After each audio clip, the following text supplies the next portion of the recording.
Allahumma salli wa sallim ala sayyidina Muhammadin al-fatih lima ukhliq wal khatimi lima sabaq nasiril haq bil haq wal hadi ila suratikal mustaqim wa ala alihi haqqa qadrihi wa miqdarihi al-azim. Qalu subhanaka la ilma lana illa ma 'allamtana innaka antal alimul hakim. Rabbi shrah li sadri wa yassir li amri wahlul 'uqdatam min lisani yafqahu qawli, amma ba'd. Alhamdulillah, limpahan karunia nikmat yang telah kita peroleh pada dasarnya merupakan itu anugerah yang paling agung, yang paling besar, yang patut kita syukuri. Tiada kata yang indah dalam mengawali aktivitas, baik tindakan, perkataan maupun hal yang lain, kecuali ucapan alhamdulillah.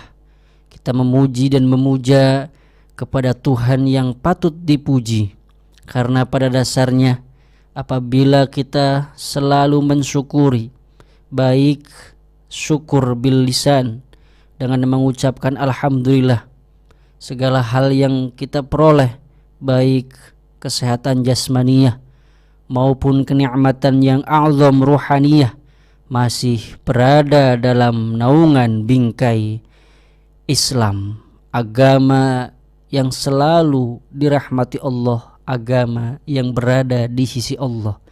Innad dina indallahil Islam. Karena pada dasarnya kalau kita selalu mensyukuri atas segala nikmatnya, pasti janji Allah akan selalu menambahkan nikmat tersebut dan kita pasti akan selalu memperoleh kenikmatannya bertambah.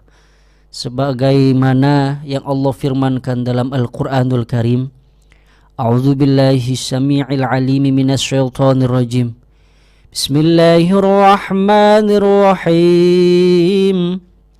Wa idza adzana rabbukum la in syakartum la azidannakum wa la in kafartum inna 'adzabi lasyadid. Kata Allah Subhanahu wa ta'ala, barang siapa yang mensyukuri atas segala nikmatku, maka akan kutambah. Itu janji Allah. Namun sebaliknya, siapapun orangnya, setinggi apapun pangkat derajat yang dimiliki olehnya, dari hal yang terkecil, RT kah dia, RW kah dia, lurah kah dia, bahkan pimpinan tertinggi pun, kalau mereka tidak mensyukuri atas segala nikmatnya, maka inna azabi lasyadid, azabku amatlah pedih. Na'udzubillahi min dzalik. Semoga kita termasuk orang-orang yang selalu mensyukuri atas segala nikmatnya, dan mudah-mudahan ilmu kita pun semakin bertambah-tambah. Syukur-syukur barokah, bisa pergi ke Mekah, wukuf di Arafah, mabit di Mina Muzdalifah, bisa ziarah ke makam Rasulullah, bisa jalan-jalan ke Jeddah, balik lagi ke rumah, punya rumah harta, punya rumah megah, punya harta melimpah, punya mobil mewah. Kalau saya mungkin punya istri cantik soleha, jadi mantunya Pak Lurah, mudah-mudahan wafat pun dalam keadaan husnul khatimah, amin ya rabbal alamin. Sholawatu ma'assalam kita sampaikan kepada junjungan insanul kamil, seorang manusia sempurna yang diutus di muka bumi ini sebagai penyebar rahmat, cinta kasih, perdamaian. Wa ma arsalnaka illa rahmatan lil alamin. Beliau tidak lain dan tidak bukan wallazi akhrajan nas minadz zulumati ilan nur. Baginda Nabi besar Muhammad sallallahu alaihi wasallam. Semoga kita termasuk umatnya Nabi yang kelak mendapatkan syafaatul uzmah, pertolongan besar, sehingga kenikmatan tersebut bisa berkumpul dan menatap wajah indahnya Sayyidina Muhammad sallallahu alaihi wasallam. Pendengar setia RRI Pro 1 Cirebon dan pemirsa YouTube channel RRI Cirebon dimanapun berada yang saya cintai. Pada zaman jahiliyah berkembang anggapan bahwa bulan Safar adalah bulan sial atau dikenal dengan istilah tasya'um. Bulan yang tidak memiliki kehendak apa-apa ini, tapi diyakini dan dianggap mengandung hal-hal keburukan, sehingga ada ketakutan bagi mereka untuk melakukan hal-hal tertentu. Karena anggapan pada saat itu bulan Safar adalah bulan yang identiknya dengan hal-hal keburukan. Nah, pikiran semacam ini juga masih menjalar di zaman era modern seperti ini. Sebagian orang menganggap bahwa hari-hari tertentu membawa keberuntungan, kalau bahasa lebih kerennya membawa hoki, sementara hari-hari lainnya mengandung sebaliknya atau mengandung kesialan atau keburukan itu sendiri. Padahal seperti bulan-bulan lainnya, bulan Safar ini netral dari kesialan atau ketentuan nasib buruk. Jikapun kejadian hal yang buruk itu menimpa di dalamnya, maka itu kita anggap semata-mata faktor lain, bukan karena bulan Safar itu sendiri. Karena ada anggapan di tengah masyarakat mungkin masih menjadi keyakinan di bulan Safar ini identiknya dengan musibah, sial, bencana pasti menimpa pada bulan Safar. Ada Rebo Wekasan, itu kan hanya terjadi pada bulan Safar, sehingga orang-orang apalagi kaum hawa yang sedang berjuang memperjuangkan bayi di dalam rahimnya jangan keluar di atas jam 7 malam karena kuntilanak atau setan-setan lagi berkeliaran di bulan Safar. Tidak seperti itu. Dari Abu Hurairah radhiyallahu an, semoga Allah meridhoinya, bahwa Rasulullah shallallahu alaihi wasallam bersabda, la adwa, tidak ada adwa, wala tiarah dan tiarah, wala hamata dan hammah, wala sofaru dan sofar, wa firra minal majzumi, dan menjauhlah dari orang yang kena penyakit, kama tafirru minal asadi, penyakit seperti kusta atau lepra sebagaimana kamu menjauhi dari singa. Nah, ini adwa ini kalau kita mengkaji ya, bahwa maknanya keyakinan tentang adanya wabah penyakit yang menular dengan sendirinya. Itu dinamakan adwa, penyakit yang atau wabah yang menular dengan sendirinya, tanpa sebuah proses sebelumnya atau tanpa seizin dari Allah Subhanahu wa taala. Kemudian tiaroh, apa itu tiaroh? Keyakinan tentang nasib baik dan buruk setelah melihat burung. Nah, terkadang ini menjadi hal yang tidak perlu dilestarikan, keyakinan-keyakinan ini. Misalkan ada yang meyakini kalau ada burung hantu atau burung walet atau burung yang tidak pada umumnya, burung yang jarang kita lihat berada di atas genteng rumah kita. Petanda ini ada malapetaka, kemudian besoknya ada orang yang meninggal sebab ada hal yang melihat hal yang seperti itu. Nah, ini dinamakan tiarah. Dalam masyarakat jahiliyah ada mitos yang mengatakan bahwa bila seorang keluar rumah dan menyaksikan burung terbang di sebelah kanannya, maka tanda nasib mujur bakal datang. Sementara bila melihat burung terbang di sebelah kirinya, maka tanda kesialan atau keburukan akan tiba, sehingga orang tersebut kalau melihat burung datang di tengah malam atau di malam hari datang dari arah sebelah kiri, mending pulang saja, karena khawatir mitos atau keyakinan pada zaman jahiliyah pada masa itu hal-hal yang buruk akan menimpanya. Kemudian sedangkan hammah, apa ini hammah? Semacam anggapan bahwa ketika terdapat burung hantu hinggap di atas rumah, maka pertanda nasib sial akan tiba kepada pemilik rumah tersebut. Nah, ini dinamakan hammah. Ada burung hantu ya, hinggap jam 8 malam di atas genteng kamar kita. Ini petanda, wah besok nih pasti ada orang kayak begini kecelakaan, atau di antara keluarga kita pasti akan mengalami hal-hal yang buruk. Nah, ini dinamakan hammah, keyakinan-keyakinan hal yang seperti itu. Tak beda jauh dengan safar. Nah, safar diyakini bahwa sebagai waktu khusus yang bisa mendatangkan malapetaka. pada masa itu. Anggapan bahwa Safar adalah waktu khusus yang sering terjadi hal-hal yang buruk. Nah, Islam tidak mengenal hari, tidak mengenal bulan atau tahun sial, tidak. Sebagaimana seluruh keberadaan di dalam raya ini. Waktu adalah makhluk Allah. Allah adalah sang khalik, selain Allah Subhanahu wa taala adalah makhluk. Jadi tidak ada istilahnya bahwa makhluk atau ciptaan Allah Subhanahu wa taala sebagai sumber utama yang patut kita yakini, tidak. Karena itu bisa mengantarkan kepada nilai-nilai kemusyrikan, meyakini selain Allah Subhanahu wa taala sebagai sumber hal lain. Itu juga bisa menjadi keyakinan yang perlu diluruskan. Berada dalam kekuasaan atau kendali penuh Allah Subhanahu wa taala. Yang terjadi ataupun yang akan terjadi itu adalah kekuasaan atas kehendak dari Allah Subhanahu wa taala. Setiap umat Islam wajib berkeyakinan bahwa pengaruh baik maupun buruk tidak ada yang bisa terjadi, semuanya atas seizin dari Allah Subhanahu wa taala. Begitu juga dengan bulan Shafar. Ini adalah bagian dari 12 bulan dalam 1 tahun Hijriyah. Shafar merupakan bulan kedua dalam kalender Qamariyah setelah bulan Muharram. Terletak sesudah Muharram dan sebelum bulan Rabiul Awal, bulan kelahiran baginda Nabi Muhammad sallallahu alaihi wasallam.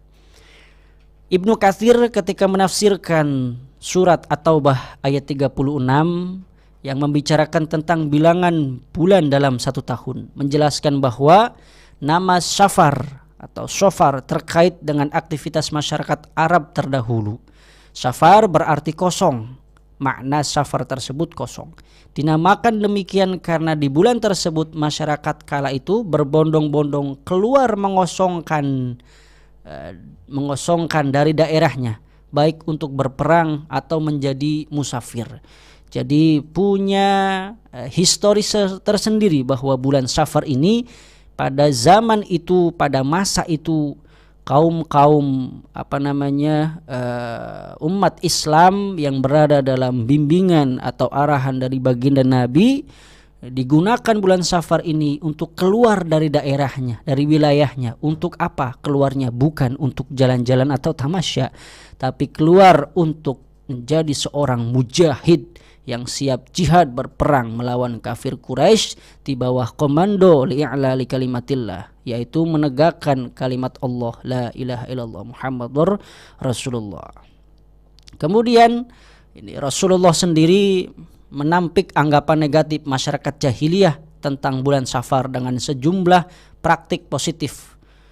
Ada seorang Habib Abu Bakar Al-Adni dalam Mandumah Syarh Al-Atsar fi ma warada an syahri Safar memaparkan bahwa beberapa peristiwa penting yang dialami Nabi terjadi juga pada bulan Safar. Di antaranya pernikahan beliau dengan istri pertamanya, yaitu Sayyidah Al-Khadijah Kubro. Jadi perlu diingat, perlu menjadi ini historis sejarah sirah bahwa bulan Safar adalah peristiwa terpentingnya menikahnya baginda Nabi dengan seorang istri yang cantik, yang kaya, dan kecantikan dan kekayaan tersebut siap untuk menjadi benteng utama dalam dakwah Rasulullah Shallallahu Alaihi Wasallam.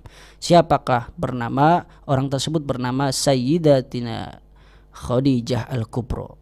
Kemudian menikahnya putrinya Sayyidina Fatimah dengan Ali bin Abi Thalib. Ali bin Abi Thalib adalah Khulafaur Rasyidin, ya, anak muda yang berani, yang siap tangkas, rela berjuang garda terdepan untuk membela agama Nabi Muhammad SAW, yaitu agama Islam. Pernah suatu ketika pada saat Nabi Muhammad SAW dikepung oleh kaum kafir Quraisy, karena pada saat itu Rasul targetnya akan dibunuh. Nah, pada saat di rumah Rasulullah SAW diincar oleh kaum kafir Quraisy. Kemudian Rasul punya strategi, kalau seperti ini pasti nyawa saya akan selesai di Mekah saja. Punya rencana hijrah ke Yasrib pada saat itu, belum menjadi nama Madinah Al-Munawwarah. Kemudian bersama kaum muhajirin yang siap berhijrah bersama Rasulullah SAW, Nabi Muhammad menyuruh Ali bin Abi Thalib, "Ya Ali, kamu gantikan istirahat saya di tempat tidur saya." Kenapa? Karena Rasul akan dibunuh, targetnya adalah tempat tidurnya. Nah, karena Ali bin Abi Thalib anak muda yang hebat, yang cerdas, tidak berpikir panjang, siap ya Rasul. Tapi kalau anak muda yang berpikirnya pinter, jangan saya ya Rasul, Abu Bakar aja yang tuaan dikit. Tapi Ali bin Abi Thalib tidak, anak muda yang siap tampil garda terdepan membela agama di bawah bendera komando baginda Nabi Muhammad SAW, menikah dengan Sayyidatina Fatimah. Itu juga terjadi pada bulan Safar, hingga mulai berhijrah dari Mekah ke Madinah. Hijrah dari Mekah ke Madinah juga terjadi pada bulan Safar. Artinya Rasulullah membantah keyakinan masyarakat jahiliyah bukan hanya dengan argumentasi, tapi juga dengan pembuktian bagi diri beliau sendiri, bahwa anggapan yang semacam itu, bulan Safar adalah bulan yang banyak malapetaka. Pasti seseorang kalau menjumpai bulan Safar, dia akan mengalami hal-hal keburukan, hal-hal yang sial. Dibantah semua itu oleh baginda Nabi Muhammad SAW dengan melaksanakan hal-hal sakral dan penting di bulan Safar. Jadi Nabi seolah-olah berpesan bahwa bulan Safar tidak berbeda dengan bulan-bulan yang lainnya. Manusia diperintahkan untuk senantiasa melakukan proses dan tahapan-tahapan yang wajar. Islam ini adalah agama yang sangat menghargai fungsi akal. Afala tatafakkarun, apakah kalian tidak berpikir? Ini ayat seakan-akan memanggil bagi kita agar selalu menggunakan akal sehat ini. Jangan sampai secara logika tidak masuk, tapi diyakini aja hal-hal yang buruk itu pasti akan terjadi. Tidak. Karena itu tiap pekerjaan amat dianjurkan melalui satu perencanaan yang matang dan ikhtiar yang maksimal. Selebihnya adalah doa dan kepasrahan totalitas kepada Allah Subhanahu wa Ta'ala. Akal digunakan untuk merencanakan bagaimana dalam waktu yang dekat, mingguan, tahunan, ataupun jarak beberapa tahun yang akan datang, digunakan di konsep dengan akal itu sendiri. Kemudian hasilnya selebihnya tawakal ala Allah Subhanahu wa Ta'ala. Ini sial atau beruntung merupakan kelanjutan dari proses dan tahapan tersebut, bukan pada mitos-mitos hayal yang tak masuk akal. Untuk terbebas dari penyakit, manusia diperintahkan untuk hidup bersih dan menghindari hal-hal yang seperti itu, mengidap penyakit menular agar jauh dari bangkrut, agar jauh dari gulung tikar perdagangan. Disarankan untuk membuat perhitungan yang teliti, yang hati-hati, manajemen yang bagus agar lulus dari ujian. Pelajar mesti melewati belajar secara serius dan seterusnya. Kemudorotan ini atau kesialan dapat menimpa kita kapan saja. Tidak harus terjadi diyakini pada bulan Safar. Tidak. Semua kebaikan, keburukan itu sudah direncanakan dan atas biiznillah, atas izin dari Allah Subhanahu wa Ta'ala. Kalau orang menganggap wah pasti orang tersebut besok akan sial, Allah tidak mengizinkan, pasti tidak bakal terjadi keburukan itu menimpa diri kita. Tidak mesti pada bulan-bulan tertentu saja. Nah, dari sinilah diharapkan untuk selalu menjaga diri, menjaga keluarga, dan menjaga hal-hal yang membuat dianggap kita bisa mengantarkan nilai-nilai kebaikan. Melakukan usaha pencegahan termasuk dengan doa, memohon perlindungan kepada Allah Subhanahu wa Ta'ala. Doa yang bisa kita panjatkan dalam keseharian kita. Bismillah la yadurru ma'asmihi syai'un fil ardi wala fis sama wa huwas sami'ul alim. Boleh dibaca kapan saja sebelum melakukan aktivitas. Bismillahi la yadurru ma'asmihi syai'un fil ardi wala fis sama wa huwas sami'ul alim. Bismillah, dengan menyebut asma Allah Subhanahu wa Ta'ala, alladzi la yadurru ma'asmihi, nama yang tidak akan ada sesuatu di bumi, fil ardi wala fis sama, dan di langit, wa huwas sami'ul alim, yang sanggup mendatangkan mudarat, yang maha mendengar lagi maha penyayang. Barang siapa yang membaca doa tersebut pagi dan sore, maka ia tidak akan menerima akibat buruk dan malapetaka. Keterangan tentang doa ini bisa ditemukan dalam hadis riwayat Abu Dawud, At-Tirmidzi, dan Ibnu Majah. Kemudian Syekh Ibnu Rajab Al-Hanbali dalam Latif Al-Ma'arif menjelaskan dalam syairnya, kam zat tamadi faha qad ja'ana syafaru syahrun bihil fauzu wat taufiqu waz zafaru. Betapa banyak orang yang memiliki tuntutan, maka ini telah datang bulan Safar kepada kita, bulan yang disertai dengan kemenangan, taufik dan keberhasilan. Jadi identik Safar bukan bulan yang malapetaka, tapi syahrun bihil fauz, bulan penuh dengan kemenangan, wa taufiq, bulan yang penuh dengan taufik, wa zafaro, dan penuh dengan keberhasilan. Fabda bima syi'ta min fi'lin tasurru bihi yaumal ma'adi fa fihil khairu yantadir. Maka mulailah berbuat sesuatu yang akan membuatmu senang di hari kembali atau hari kiamat, maka di sana engkau akan melihat kebaikan. Kemudian mari tubu ilallah, kita kembali kepada Allah Subhanahu wa taala, fihi fi dzunubikum, bulan Safar dari dosa-dosa, min qablu yablughu fikum hadduhul umr, bahwa sebelum batas akhir usia menghampiri pada diri kita masing-masing. Mumpung masih ada kesempatan waktu, kapan kita akan menuju kepada haribaan atau rahmat Allah Subhanahu wa taala, rahasia Allah Subhanahu wa taala. Kalau diberitahu kepada kita, pasti kita mempersiapkan. Yang jelas, semasa kita punya kesempatan, semasa kita masih diberi kenikmatan, mari tubu ilallah, kita kembali kepada Allah, bukan untuk bersenang-senang, tapi mempersiapkan hari esok yang penuh dengan kebahagiaan, surga dengan segala nikmatnya. Alamin, harapan kita semua itu Ustadz ya. Betul. Baik, silakan pendengar, untuk Anda yang ingin bergabung bersama kami, silakan Anda bisa bergabung melalui telepon di 0231 486374 atau di 0231849359, dan Anda juga bisa berkirim WhatsApp-nya di 081324951935, serta Anda bisa tinggalkan live chat Anda di channel YouTube kami RRI Cirebon. Assalamualaikum. Waalaikumsalam warahmatullahi wabarakatuh, Mbak Lisma Yuliasari. Iya Bu Indra, sehat ya? Alhamdulillah. Alhamdulillah. Teleponnya udah benar. Alhamdulillah. Kemarin panik sendiri. Kena hujan kayaknya, Mbak Lisma. Iya, Jadi kabelnya basah mungkin. Iya. Mbak Isma pakai kerudung coklat ya? Iya, betul Bu Indra. Nggak salah sekarang. Kalau gitu matching dengan sama Ustadz ya? Iya, batik Ustadz. Assalamualaikum. Kalau kata Pak Derubin, Kang Ustadz. Iya, karena masih muda banget gitu ya Bu Indra ya? Iya. Allah. Seumur cucu ibu. Iya. Mau panggil Ananda nggak enak. Padahal umurnya secucu ibu. Iya. Kang Ustadz Ihsan Tobi'i. Waalaikumsalam warahmatullahi, Bunda Indra. Ya, waduh, bulan Safar ya. Ingin bertanya tentang ini Mbak Isma. Surat At-Taghabun ayat 11.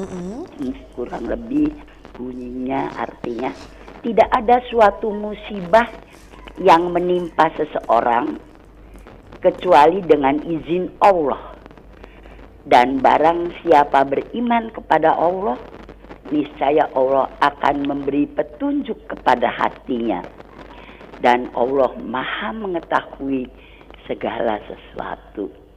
Dan yang sedang populer ya Mbak Isma sekarang katanya, kalau ada kenikmatan yang kita dapat, tapi itu menjauhkan diri kita dari Allah, itulah musibah.